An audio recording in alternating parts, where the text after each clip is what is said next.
This week we talk about Moonee Valley on a night where I think a lot of people would have went, that's one of the most brilliant nights of racing. A little bit self-indulgent. I've never been more upset in my life. Really launched, growing empire. A lot of people get a little bit close to me and talk about me having a dark heart. Well, it got a little bit more darker on Friday night. I cannot believe that horse got beaten. Hutchi says some things as well. Let's open it up. Pandora's Fox.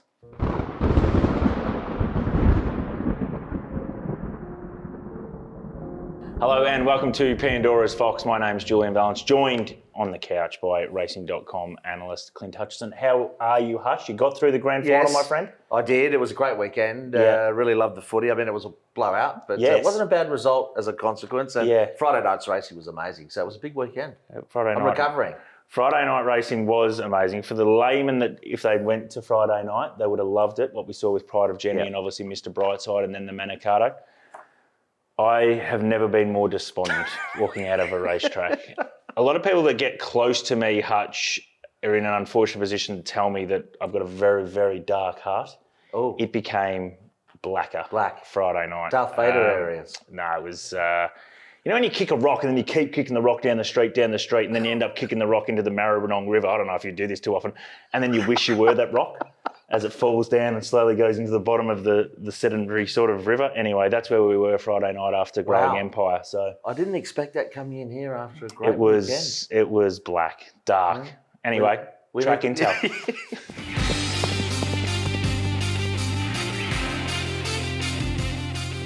Track analysis for Moonee Valley. The rail was out at 3 metres. We were on a good 4 all throughout the night, Hutch. I thought rails in run an advantage. I thought it was really tricky to make ground probably 5 lanes plus. I thought be forgiving of those horses if you were trying to make ground out wide. We saw winners even like Southport Tycoon. Zara had to cut up rails in run. Williams, I think in race 3 or 4 on a horse was rails in run. You just had to pick your way apart the field. Yeah, I think that's a fair call. I mean, 7 of the 8 were in the first 5 position in running, and 5 of the 8 were within 2.5 lengths at the 600. So I think that sort of, no knock really, but it was. I just think be forgiving of those ones that were probably trying to be wide. Yeah, it wasn't easy to do, and if you were going to do it, you needed to probably cut the corner. Yep, that's the track analysis for Moonee Valley.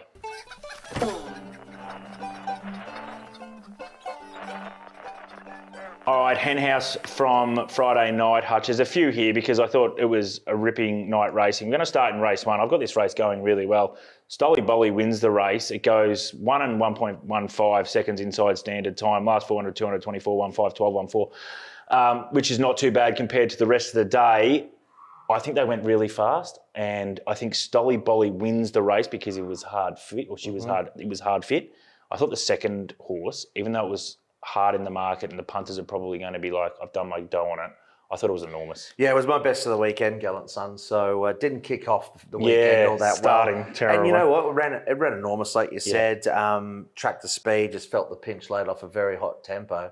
Bit to talk about with some of these times because, you know, a few 1,200 metre races and they've run a similar time to the Group 1. So either the Group 1's gone ordinary or these guys have gone great. And that's a really good point. And that's why this race has gone into the Hen House, because I think it's gone really, really good. And I think we can follow it with confidence, in particular probably the second horse. The race shape just didn't suit it first up off such a long time. To come into that fast run race, I think it would have took the guts out and it would have slept really well Friday night. They can aim pretty high with him, I think. He's a nice horse. Yeah, he is a nice horse. So that was race 1 for the Hen House. Race 2, I'm also putting in there, Hutch. Barrackeel wins the race. 1.2 seconds inside standard time. Last 400, 200, just a little bit better even than race 1. Again, I think this race from a rating perspective type of race has gone really well. Oh, it's incredible, really. And like I said, I'm leaning more towards tempering it from a probably stakes class, but for their level, it's gone incredibly well, whichever way you look at it. The War Machine was great. I think first up, probably telling it was the same story as Gallant Son, really. 100%. And he's gone great again, and market loved him, which is a positive sign that what he did in that previous prep was great. They love those numbers. Barrackeel just fit hard horse. Was on the inside. You know, whether they continue to go through the prep, I'm not too sure, but War Machine's one you can follow with a bit of confidence. And once again, margins, which you want to see too, and a good gap back to the others. So, first couple are pretty good. Yep, so that's race 1 and 2 going in the Hen House. We're going to have to put this race in because just from a spectacle point of view, I thought it was a ripper. Pride of Jenny, race 4. They've gone 1 3/4 seconds inside standard time here, Hutch. Now, the last 400, 200 is pretty soft, as you would imagine when they go so fast. But I found it fascinating. Probably from 100 metres when they left the gates, Declan Bates said, "We're on here. We're going." He took off, and Mr. Brightside, whether Craig wanted to go with him or not, it was outrageous how far she was in front, probably at the 600 metres. Yeah, I mean, he was very aggressive early, like you said. He laid it all out there, and I think he bluffed them to a little bit of an extent as well. I'm not surprised they sort of let him go, but once again, they let her go too far. Yeah. And just look at the overall numbers. I mean, Antino's run the 7th best final 200 at the meeting. So she really slowed down a lot. Yeah. And they were pretty conservative. Their overall efficiency is like 101, 102. So, look, I think she probably wins even going a bit steadier, and they should have been a bit closer. Yeah. But a couple of nice runs, but it was a great spectacle. It was a great spectacle. It was good for horse racing for those people that are out there on Friday night. I'm going to ask you about Pride of Jenny a little bit later in the show, because she has to obviously go up to Sydney for the King Charles big money race up there against Fangirl. So that'll be very interesting. I'll get your thoughts on that. Let's get to the Manicato as well. Won by Southport Tycoon. Don't ask me. I can't watch it. I'll never watch this race ever again in my life. Third of a second outside standard time. Last 400, 200, really good compared to the rest of the day. And obviously the winners come home like a effing Learjet.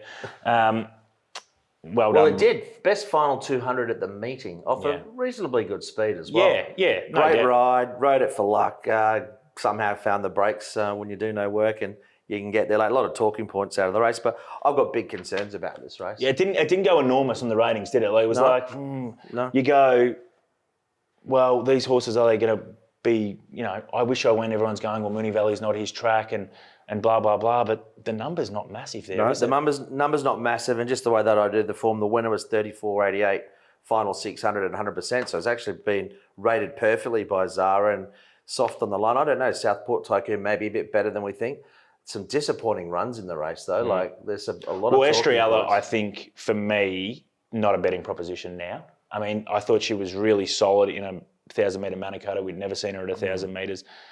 They decide, Blake goes, okay, I'm going to lead on her, and they did. I thought she blew up in the last round. I thought she was really playing, so I don't know where they go with her. I think she's got to go back in, freshen back in trip. I think she's 1,000, 1,100 horse myself. When she goes back down the straight, they'll still win some races with her. Yeah, no doubt. She's good horse, but she's not going to be at that top echelon, which I thought she was going to get to. She was early in the prep. Yep, that's for sure. I wish I win. Well, he's going to be interesting because everyone was saying after it, how good was he? He sort of defied the pattern. He was out wide. As I said, I couldn't be backing him in an Everest. No way. Yeah. No. And then I talk about growing empire as well. Like, I feel, as I said, I can't talk about this because I was just launching in this horse astronomically. It's not good, but I thought that was his race. Yeah. Do you know what I mean? That was sometimes it's your moment in the sun, and you have to capture that. Eminem talked about it a little bit. And if you don't capture it, what do you do? And he didn't capture it. Now he might come back to the Coolmore, but F my life. Yeah. Well, I think they win that, they go to the Everest. Yes, 100%. They run second, now they've got to go to the Coolmore. Yeah. They've got to get that Group 1. It's it is about the economics. It's about, getting the most out of him with that Group 1. So they're going to go there, and I think you'll probably won't back him in the Coolmore and he'll win easily. I'll never watch horse racing again after that. It's just a dark, dark night. All right, we need Dr. Phil. Is he around? Dr. Phil anywhere? That's the Hen House this week for Moonee Valley. All right, let's get to the doghouse, my favourite part of the You know what you get in the doghouse? You're punty on the weekend. Right? Unbelievable. And then just to add, I went and watched JJ's goat at Sandown. It's still coming. So anyway, we'll do some socials on that, punters. Strap yourself in for that. Fair income. What'd you do grand final day? Went to Sandown, then I went to Oakley Pokies and watched the grand final. Ooh. You get free soft drink there. So you tell me what's going on there. That'd come in handy. I'm glad you didn't give me a text then. Right, in the doghouse.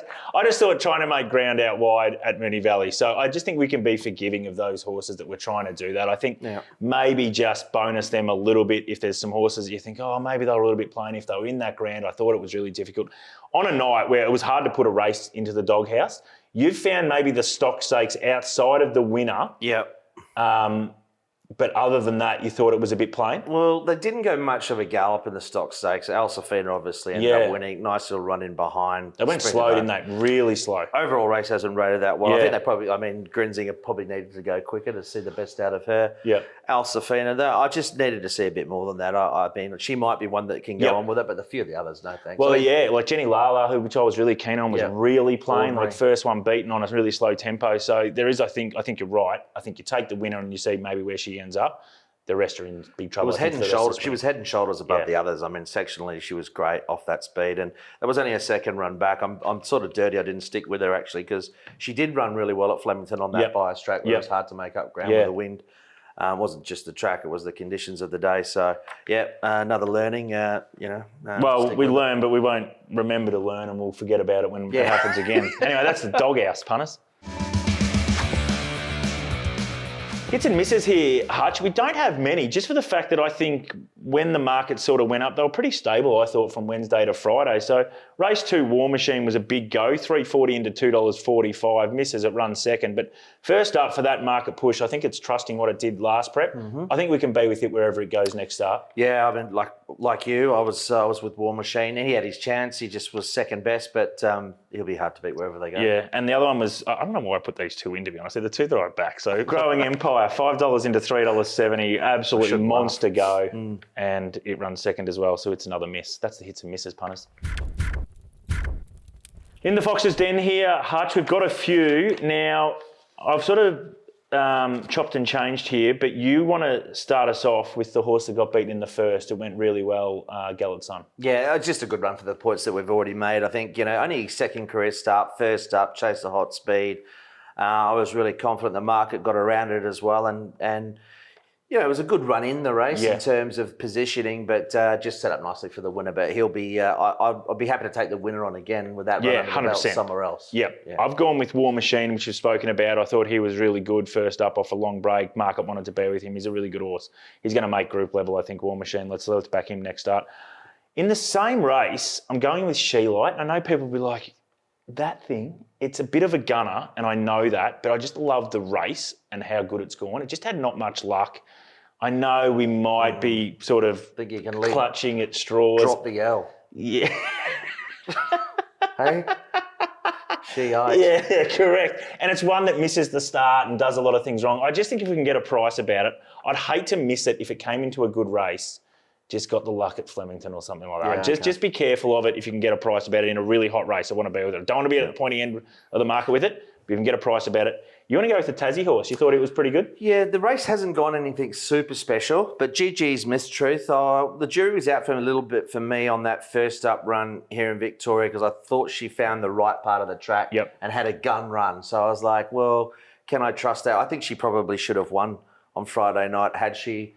There was a key decision. I'm not sure that Benny Mellon could have done a lot about it, but he possibly could have popped out at one stage. And look, he got very close on the line. And I think GG's, they've got to compete at a similar level, like take those fillies on because it's the same batch. I don't think she can go up against the real A graders, but in the right race, she'd be worth following. Yeah, she's done a really good job, actually. Her two runs here have been really good. Yeah, really good. And probably defied a bit of market expectation as well, which is good. So you might get a price about her going forward as well. So that's a good one, Hutch. I've gone three that are a little bit out wide here, Hutch. Opening Address is a 3-year-old that won clearly off Broadway. He might just be a sneaky Derby horse. He's not in the Derby market, so I don't know where they're going to go, but his win over 1,600 metres was really impressive. Want to be with him wherever he goes next up. We might get a price. I'd love to see him on a Caulfield at Wednesday or something like that where you might get a price. I think I want to be with him. Plymouth was a really good maiden winner. I see he's actually now about $11 in the Derby, so I wasn't going to push him into that. So he's been found. There's no doubting that. But Blake Shin sort of wants to ride this horse. He's been really impressive. It rated really well. On the same day, a horse called Campari Twist over 1,000 metres I thought was really good as well. So did they have them in the pokies place you went to, any Campari Twists? No, well, I think they had something, but I didn't really want to go down any sort of jungle juice in that joint because you never know what could happen. Yeah, I think I was going to stay the night there, and obviously the pants would have been around the ankles. That's the end of that. I think outside the Fox here, Hutch. So I'm going to ask you about a few horses that were going around on the weekend. Broadsiding, how good is he? Because I want to put this into two different boxes here. The race itself, he's just won. But the thing that fascinated me the most about Broadsiding in a Group 1 Golden Rose, first up off a long break, drawn one, which might not have been ideal, to be 340 into even money all through the totes, and we know the big guy plays through the totes. I thought that was significant. Unbelievable. It was just monstrous. For a horse that was resuming against some pretty tidy horses. I was on Traffic Warden, And I think Traffic Warden was super. It was. Like they saw everything they wanted to. On my figures, it was Broadsiding's best performance today. Yep. So that's encouraging because you'd imagine, the only way is up. So that's a good thing. How good is he? Well, who knows? He's certainly going to be short in the Guineas. He's too short for mine at this point in the early markets. But he's clearly the horse they have to beat. But gee, we talk always a lot about the winners, but don't talk much about those in behind. I mean, it wasn't a massive margin to Traffic Warden. Zero. Yeah. Do they go back to a Coolmore? That's another discussion. And the other horses in the race weren't beating big margins, but he does look pretty special. He's going to be in the red in the Caulfield Guineas, so let's put that aside. Can he win a Cox Plate as a 3-year-old? I know, and you've spoken to our punters about the Japanese horse prognosis. So if you do remember punters, Hutchi tipped us into that horse at $8. It's now the $4 favourite, Damien Lane, booked to ride. Can Broadsiding be the X factor in a race like that? He can certainly be the X factor, but he's certainly also got to improve a few lengths off what he's done here. Like the numbers aren't quite there yet, but he's going to, you would imagine. Still got a couple of boxes to tick in terms of distance. He looks like 2000 would be good, but he's the flavour of the month at the moment. We've seen a few of these hype horses and they've gone down, but he looks like the one that's going to sort of stack up. 100%. Growing Empire, where to next, mate? So he gets beaten in the Manikato, as you mentioned on the show earlier. If he wins the Manikato, it's an easy progression to the Everest. Yep. You think now they just go back to the Coolmore against the same age? They have to now. It's a $25 million question, isn't it, really? Yeah. Because that's what it's cost him on Friday night. Like I said earlier, it comes down to economics and business decision. He's worth too much. It's worth a lot more than what they get if they win an Everest. So it's an easy decision to make. And you know what? He could be back there next year anyway. 100%. Yeah. Yep. Pride of Jenny versus Fangirl. We're going to see these two mares probably compete in the King Charles 1600 metres, I think, in 3 weeks' time. What did you see on Friday night? Do you think she's back, or is there still a chink in her? And it's interesting because they're both going to be at the different parts of the race, aren't they? We know Fangirl gets back and, this is a good track. Watches them. Yeah, so let's set this up because it might not work out this way. It's a dry track 1600 metre Randwick. Yeah. I'd still have Pride of Jenny over her, just map position. I mean, her numbers she's nearly back to her sort of peak level. She's not far off it here. Yep. And Fangirl, Oberon beat by half a length. I wasn't overly taken with that. She's Goldilocks too, I think, Fangirl, isn't she? She needs everything. Yeah. But the thing is, her best ever number was the King Charles this time last year. Yes. When she does get the right conditions, she's almost unbeatable. But you got to eat that, and sometimes the bed is too hard, and sometimes the bed's too soft. Exactly. And you know what you're going to get with Pride of Jenny. I mean, she's going to be out there rolling along, and something's got to sort of give themselves a chance. I think this narrative that you can't sort of stick with her and run over the top of her is just wrong. Yeah. And it's going to take away from you winning. I don't believe it. I mean, we've seen enough races to know that isn't always the case. And yes, she's tough. Yes, she drives me into the ground, but you got to give yourself a chance to run her down. That helps. Very good. Last one I'm going to talk about, because this thing just never rates. I just can't find it. Evaporate. I backed it. I backed it. It was about the only one I got right Friday night. He keeps winning, doesn't he? Yeah, and he's still not posting any numbers, he's really. Not. You keep going, I can't find him. And you go, hasn't done anything big again. But you're like, geez, I'd love to see him maybe in a really fast run race. Is he still going to just keep stepping up? He'll go to the Caulfield Guineas. Now, he's going to have to take on Broadsiding. I don't think he's there. No. But I can't discount him, because when you compete against someone in pickleball, what do you have to do? You just have to beat them. And that's what Evaporate's doing right now. He's just beating what's in front of him. Yeah, I had my headband on for that as well. Look, and he'll run well, but he's got to race the fun on that horse. Yeah. But he's unassuming. And you know what? Maybe it's just not a Guineas with him. Maybe he gets further too. I don't know. He's a very interesting case. And he was out wide. He probably was the only one that really sort of was out wide and actually sort of stuck on. So you give him more of a bonus going forward. I just think he might be a sneaky blowout in the Caulfield Guineas, but I just can't get him there on numbers wise. You're going to have to think outside the square. You have to be creative. You have to be creative. But there were a couple of ordinary runs in that as well. Dawn service off that other race. Poor. Daggers. There was a few there that I think, which I had my doubts about Daggers when we covered it's a good call. And I don't know. They put the blinkers on and gone back to leading. I think it's now prep done. To be honest, for a horse like that. So that's the show, Hutch. We got through it. I don't know how we got through it. Look, I'm more concerned about you. Don't cry for me, Argentina. Are you okay? The truth is, I never left you. Are you okay? No. See you guys. Thanks, punters. If you enjoyed that a lot more than what I enjoyed Friday night, please like and subscribe. Imagine what you could be buying instead. For free and confidential support, call the number on the screen or visit the website.